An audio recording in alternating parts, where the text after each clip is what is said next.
What's up, Misfits? This is Long Island Josh here with This Guy Red, and we're here to discuss tonight's Smackdown Live coming from Indianapolis, Indiana. Red, what'd you think about tonight's show? I don't think it was that bad. I really enjoyed it. Just like all SmackDown shows, it was just it's out of Mondays and Tuesdays with Raw being on Monday. I always enjoy SmackDown show better than Raw for some reason. Yeah, I mean, this show, like you said, there's nothing special about it, and there's nothing wrong with it. The only issue might be, I mean, they're starting to build to Mania, and after this show and last night's Raw, I'm not really feeling the Mania hype. But I did like tonight's show. Again, as we all know, I'm a huge AJ Styles fan, and to me, the most important thing was that AJ Styles took on Randy Orton to determine the number one contender for Bray Wyatt's WWE Championship at WrestleMania. Yeah, I don't know if you've been keeping up with interviews that AJ Styles has been talking about. He's always talked about how he always wanted to wrestle against Randy Orton. He's always had an interest in Randy Orton's style, and he thought that they could put on a pretty good match, and it showed in this main event that they can go together. I mean, the announcers were calling this a dream match, and, I can't really disagree with them. This is definitely a match when AJ came to WWE was something I looked forward to. I felt like their styles would blend really well. And tonight, I think in the main event, they did have a very good match. They did have a very good match, and AJ Styles, very good. He knows how to counter a lot of moves. He knows how to execute a lot of good moves. Randy Orton, he's always, been a very good wrestler, veteran style. He's always adding little something here and there with his matches and whatnot. And how did you feel about because AJ Styles clearly knew if he was going to go for that phenomenal forearm that he was going to get RKO'd. So he kind of jumped up. He just jumped up and then jumped back onto the apron, and Randy Orton just fell down. He faked out Orton. Yeah, he faked out Orton, and I thought that was pretty good. I mean, to me, Orton has always been a very methodical, technical wrestler, and that's kind of maybe been to a disadvantage because some people think that Orton matches can kind of be too slow, too boring. But to me, Orton, he understands his opponent, and he does his best to tear them down so he can ultimately win with an RKO, whereas AJ Styles, to me, is a technical high flyer. He's he can do solid chain wrestling, and he can, like Orton, he can target certain joints or parts of the body. But AJ also, because he's smaller, because he's so agile, he can hit you from above, and Orton doesn't really do that. Orton doesn't really leave his feet, but AJ does, and to me, their styles blended really well tonight. How would you rate the main event for SmackDown? Because I feel like that SmackDown always has a solid main event each show, and I feel like that this out of five stars, I would put this about 4. Yeah, I would. Traditionally, usually you go by half star, so I put this in between 3.5 and 4. There's nothing wrong with it. It was a very good wrestling match, but there's nothing great about it. Nothing that really stood out. The best part was the spot you mentioned where towards the end of the match, AJ is going to set up the phenomenal forearm. So he gets, he jumps to the top rope like he usually does, and Orton goes for the RKO, but AJ doesn't jump off the top rope. So AJ ends up taking a flat bump, and Orton takes a flat bump, he sells it, and then AJ he goes for the 450 and misses, which ultimately leads to Orton finally hitting the RKO on AJ. But besides that, the problem maybe with Orton is that there's nothing that feels special about his matches. So this thing went long. It was the last 30 minutes of SmackDown, and the storyline's building up to it, obviously, for weeks after Randy won the Rumble and he gave up his spot. AJ kept winning opportunities, and then shenanigans made him lose his opportunities. And here, Orton 1, 2, 3 won clean. So Orton is going to the main event against Bray. And because, again, I'm a huge AJ Styles mark, I'm a little upset that AJ didn't get the win here. We talked about this last night after our review for Raw. That the reason why I like the SmackDown brand is they always revolve their main events around the WWE Championship, which it should really be about that the top title. And I just like even from the beginning of the show when it opened with Daniel Bryan and Shane McMahon that they talked about who's gonna face Bray Wyatt for the WWE Championship. Their show like when their mindset is around that WWE Championship. I honestly feel like that Raw should be like that for Universal title. I feel like they're not utilizing like putting their show around the top title, the top guy or whatnot. Well, yeah, like I said last night, I think Raw really builds around personalities and old acts. They're not really, their main event can change every week, whereas SmackDown for the past few months has pretty much been about that WWE Championship. That is the sole reason to watch this show, is because that's the biggest prize on SmackDown, and every single star wants it, and the best of the best are the ones who get to compete for it. The thing last week I had mentioned that I thought that this would lead to like shenanigans where Shane would screw over AJ in this match, so that would lead to their Mania match, which I think is still going to happen. But I'm actually pretty happy that when the show started, it began with Bryan and Shane coming out, and they both said like, "Hey." Bryan said, "I think Randy Orton deserves to be number one contender." Shane thought AJ, so that's why they set this match up. And I still think they're going to ultimately lead to Shane versus AJ. I just don't know how they're going to get there now, but I'm happy that it wasn't through shenanigans like I thought. Well, it could be it. The thing about SmackDown is that they have their after show Talking Smack, which is on while we're talking right now. So at this moment, anything can happen between AJ Styles because a lot of storyline development happens on Talking Smack, and usually that something might happen. AJ Styles might just have some type of frustration. I mean, he did lose clean, but it might result into more further storyline between Daniel Bryan, Shane McMahon, and AJ Styles.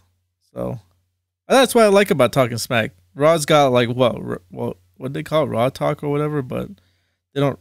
They do it so infrequently, it doesn't really matter. Yeah, so I think SmackDown knows how to utilize like after shows and whatnot to further like certain storylines and whatnot.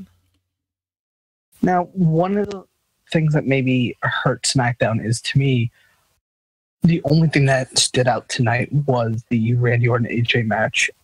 To me, we'll talk about more of the show, but what do you think was the second biggest thing tonight? I think the second biggest thing about tonight, honestly, is the Alexa Bliss segment. Them telling her that she's gonna be defending the SmackDown Women's Championship against. Okay, this is where I got confused. First, they were talking like the announcers and everything when during that women's match that was going on. They kept saying that it was against women in the WWE. Like they were talking like it was gonna be like any women wrestlers that are in WWE itself. And then they kept saying that, and then it hit a commercial break. Then commercial break came back. Then all of a sudden they're saying any women on the SmackDown brand. So I'm confused. Is there any women in the WWE, or is it just any women on the SmackDown brand?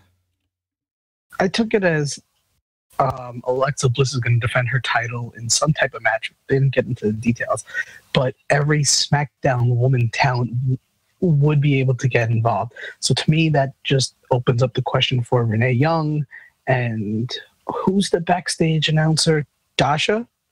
Yeah, Dasha Fuentes. So Dasha, in theory, could do it. I'm trying to think of any other female characters they have, but to me it's weird because Raw's going to have a three-way at Mania for their women's title, and SmackDown's just going to have a cluster of as many female bodies I guess they can throw on there. But I'm sure, I guess we'd be probably limited to Alexa Bliss, Mickie James, Becky Lynch, Natalya, Carmella. I mean, Maurice and Nikki are already going to be doing their match, so they're out. Is there any other female talent I'm forgetting? Naomi, but she's injured. We all know about that one. But Maybe they call up Asuka or something. see, that's what I was wondering because they said at first they were saying any women in the WWE contract with the WWE. So I was like, does that mean like throughout the whole WWE? Does that mean that Raw women's can compete in this? Does it mean NXT women can compete in this?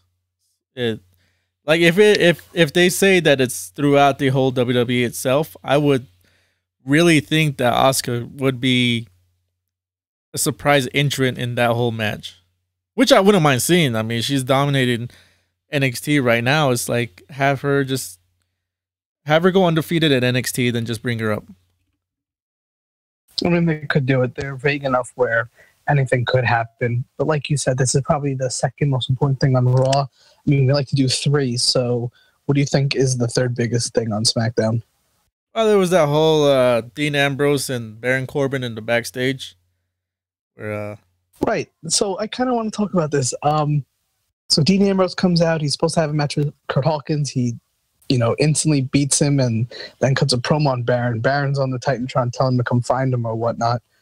So Dean goes looking for him, and Baron attacks him backstage from behind, and he beats him down. And he puts, there's a forklift in the background, and he lays out Dean Ambrose. He goes to the forklift. He takes the forks of the forklift, and he puts them down on top of Dean's neck and chest, and pretty much attempts to murder the person live on TV. They have all these refs, backstage people try to interfere and stop this murder. And the announcers played it off like, oh my God, it's such a disgrace. But my biggest thing here is we witnessed, if you're going to take everything at face value, we witnessed attempted murder on SmackDown. yeah, I mean, they had that whole forklift incident, and they reported that to further the storyline between them that Dean Ambrose got some bruised ribs or some cracked ribs or whatnot. But it's like really a forklift. Dean Ambrose, even like JBL looked like he was disgusted about it. I'm not sure if he was disgusted about it storyline wise, or if he was just disgusted about the whole situation of how it was handled or whatnot. He's like, just when they panned the camera back on him, he generally looked like he was mad about it. And I think maybe it might be the execution. He was just, to me, he's a part of the story. So upset that Baron Corbin would take this so far as to try to injure a man permanently, take him out of active duty, take a paycheck away from him, take food off his table, all that. But to me, it's just like, this is too unbelievable for WWE PG era. All right, so I'm looking through right now. After SmackDown Live came off the air, they reported that backstage in that AJ Styles confronted Shane McMahon after SmackDown Live. He was getting pissed off about something. So, all right, well, that builds to their Ultimate Mania match, I guess. Yeah, so that confirms that it will be seen probably what everybody's been talking about, that Shane McMahon versus AJ Styles, which I don't know how that's going to go. How do you feel about that? I'm not looking forward to it. Honestly, I don't think I'm going to watch Mania. It's a 7-hour show. There's nothing there for me. I've saw a lot on Reddit Squared Circle that, a lot of fans are starting to think, WrestleMania is not for us. It's for the casual fan. It's for WWE to market itself as such a good brand that all these people should advertise on. They don't, they support women. They support Black History Month. They help kids, kids with their final wishes, and they're just such a good brand, and you should support them for that. Now, storytelling doesn't matter as much. It's just about the brand, and I'm not looking forward to Mania, really. The guys who I want to see, the guys who produce week in and week out, Kevin Owens, AJ, they're not given the main events of Mania that these wrestlers, that's what they want. That is the big prize, but instead it's going to go, the big main events are going to be Goldberg, a part-timer who's too old, doesn't care, doesn't wrestle enough. Goldberg, just, I don't care really. Lesnar is my guy, but he's a part-timer, but he's been a part-timer for a few years now, so I'm used to it. And, you know, I don't want to see him win the belt again because he's not on often enough to defend it. You're going to get Taker comes back for his once a year and he gets to go against Roman, even though on Raw, clearly the audience cheered that they wanted Braun versus Taker. That's what I want to see. To me, that's more interesting. Yeah. SmackDown, you got Randy Bray, which is, you know, at least they built to it. But to me, it's not a super entertaining story. There's big gaps in it. The fact that even on tonight's SmackDown, it was pointed out a few times that Randy Orton burnt a man's house down. He, you know, property damage should be a thing in this universe. If you want to break it down, wasn't there a camera guy inside the house last week? Who was recording this? Randy may have committed murder and killed a camera guy. There's just flaws to this that's kind of ridiculous, and Mania shouldn't be that necessarily. I mean, I'm sure WWE will make some great video packages, but for me, I can't see myself dedicating 7 hours to the show. Maybe what I'll do is watch the last 2 hours, which now that I say it out loud sounds ridiculous. I'll watch the last 2 hours, and maybe that's the important stuff. Oh, they won't do a good package like Austin Aries package. Austin Aries had it. I guess that's getting over. Austin Aries, I guess that little joke is getting Austin over. Aries had a real good package. You want to go on the record and let people know that you like Austin Aries' package? Yeah, Austin Aries had a very good package. It there you go. Showed the talent of how Austin Aries performs with his package. Would you say it's the greatest package? It's the greatest package that'll ever live. There you go. So, just to wrap it up, you got any final thoughts on SmackDown? Just one last thing before I give my final thought about SmackDown is that you know what's this whole John Cena and Nikki Bella thing. It was good, like the whole storyline of what was going on between Cena, Bella, Miz, and Maurice. I kind of like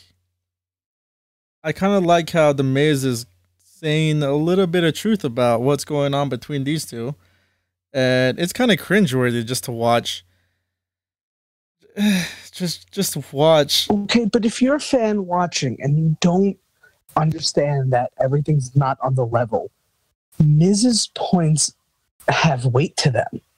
He's not wrong. He mentioned, hey, Nikki and John have been dating for years, but you were not allowed to acknowledge on TV. All of a sudden, leading up to Women's History Month, leading into WrestleMania, now all of a sudden it's important and we can talk about it. We can acknowledge it. Yeah, if you really break it down, Miz isn't wrong. Yeah, it's cringeworthy to watch. Like the cringeworthy part to watch is the cuddleness and whatnot between John Cena and Nikki Bella. Just watching them just in the middle of the ring. It's just ugh.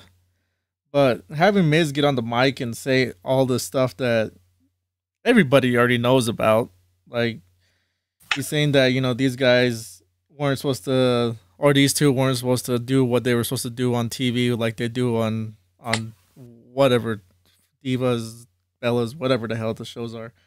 But then he talks about how they're both fake and how they're both like John Cena is basically money hungry, whatnot, and also he just pointed out, he goes, Nikki Bella, you're just the same. You got the guy that you wanted, the same with the same interests, money, cars, houses, whatnot.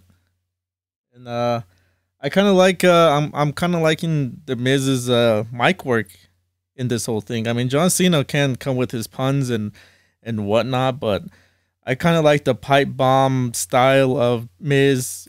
He'll say what he wants at this point, I guess. I guess they're giving him that that little free form of just saying whatever on the mic. See, I understand that that's what they want people to think, but because you and I know how this actually works, and anyone who's listening, you know that wrestling's not on the level. It is heavy storytelling, but to me, Miz's shoot, and I'm putting quotation marks up, and you can't see, his shoot comments aren't really shoot comments. Everything has been approved. Nothing goes on Raw or SmackDown without Vince's approval. So I can't, knowing that, I can't, get into that disbelief, ignoring facts, and enjoy the story for what it is, because for 2 weeks in a row, possibly 3 if I think about it, this John Cena, Nikki Bella versus the Miz and Marie storyline is like 22 to 30 minutes of SmackDown. And to be a quarter of the show, and I know that this is all just nothing. This means nothing. I can't get into it. Oh no, no one's gonna. The Miz, like you said, he has to get what he says approved and whatnot, but it's not gonna be on the same level as like a CM Punk shoot. CM Punk basically just went out there and just said whatever he wanted.